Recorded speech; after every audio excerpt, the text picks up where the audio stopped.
Cek, cek, cek, out.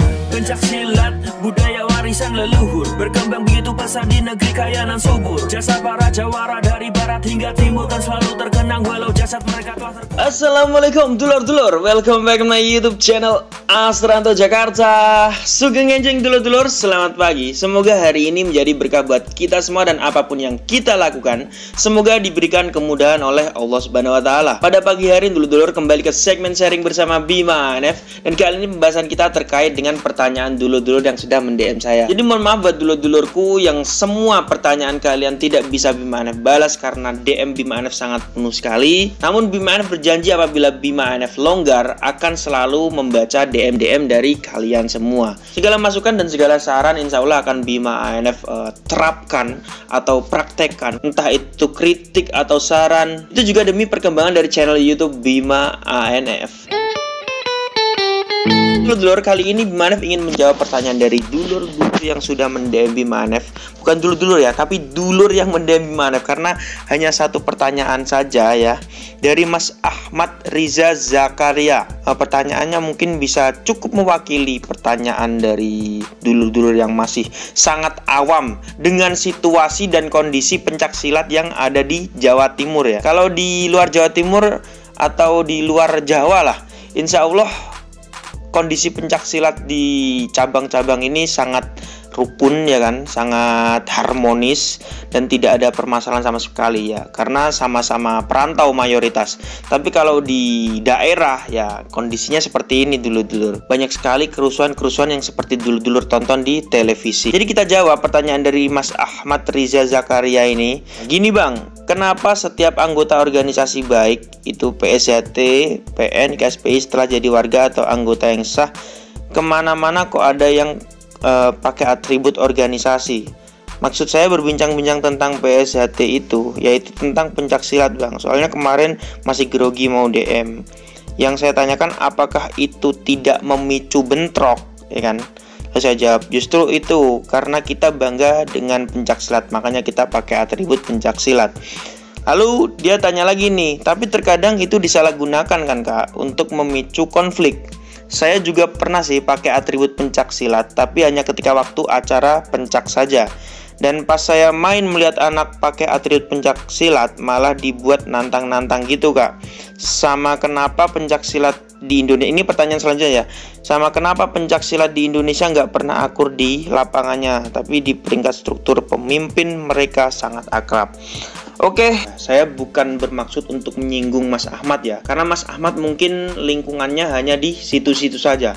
Sebenarnya di luar sana itu baik-baik saja hubungan antara organisasi atau perguruan. Tidak hanya pimpinannya saja, atau tidak hanya ketuanya saja, atau tidak hanya pengurusnya saja, tapi para warganya pun juga rukun. Hanya di daerah-daerah ini loh, ini terkadang yang mayoritas didominasi oleh warga-warga yang secara kedewasaan mungkin belum cukup ya menurut saya, menyebabkan konflik atau menyebabkan perselisihan antara anggota pencak silat. Nah, banyak sekali yang mengadu domba, banyak sekali para anggota warga yang dikit-dikit tidak terima atau gampang tersinggung, yaitu tadi dalam menanggapi suatu permasalahan mereka belum memiliki kedewasaan yang cukup. Kembali lagi ke pertanyaan awal, kenapa banyak sekali orang yang memakai atribut pencak silat? Bukankah itu memicu konflik mas? Nah, memakai atribut pencak silat itu sama halnya ketika Anda misalnya kerja di suatu instansi ya, suatu perusahaan. Mungkin Anda bangga bekerja di suatu perusahaan yang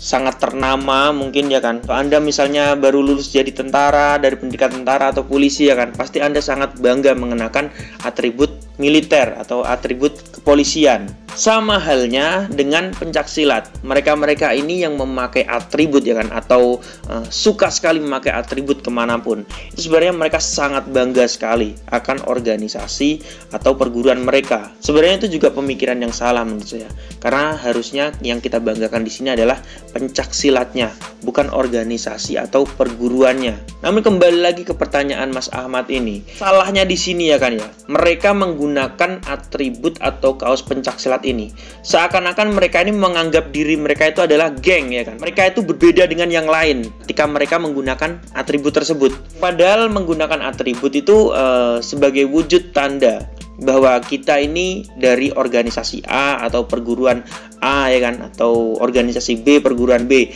Hanya sebatas itu. Namun bukan untuk berselisih sesama warga Indonesia.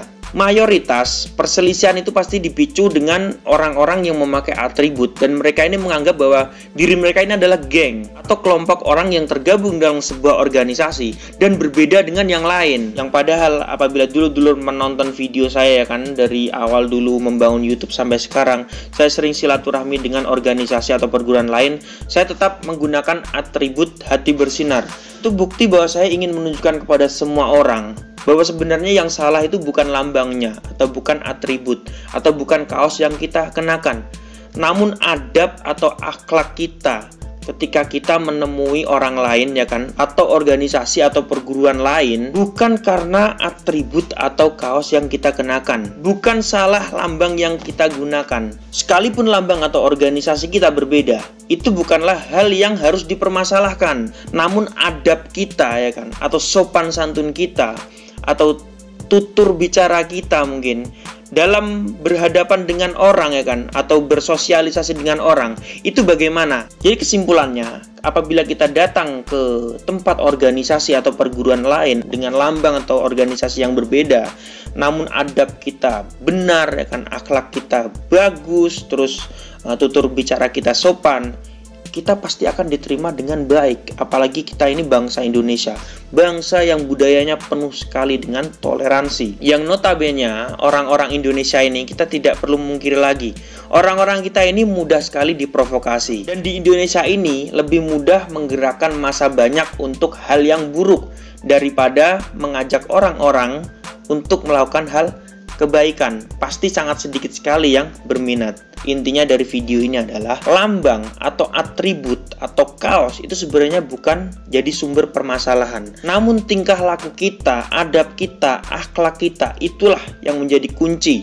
Apakah kita akan diterima oleh orang atau masyarakat banyak, atau justru kita malah dibenci sama banyak orang karena adab atau akhlak itu lebih utama daripada ilmu. Jadi percuma apabila orang pintar memiliki ilmu tinggi namun tidak memiliki adab atau akhlak, tidak akan diterima oleh masyarakat. Namun walaupun dia bodoh, walaupun dia mungkin tidak sekolah, tapi dia memiliki adab atau akhlak yang sangat baik, justru di situ dia melebihi orang-orang yang pandai sesungguhnya. Dimanapun dia berada dan apapun yang dia lakukan, pasti akan selalu diterima oleh masyarakat.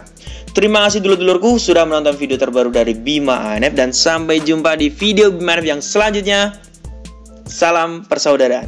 Check out, pencak silat budaya warisan leluhur, berkembang begitu pesat di negeri kaya nan subur. Jasa para jawara dari barat hingga timur kan selalu terkenang, walau jasad mereka telah terkenang.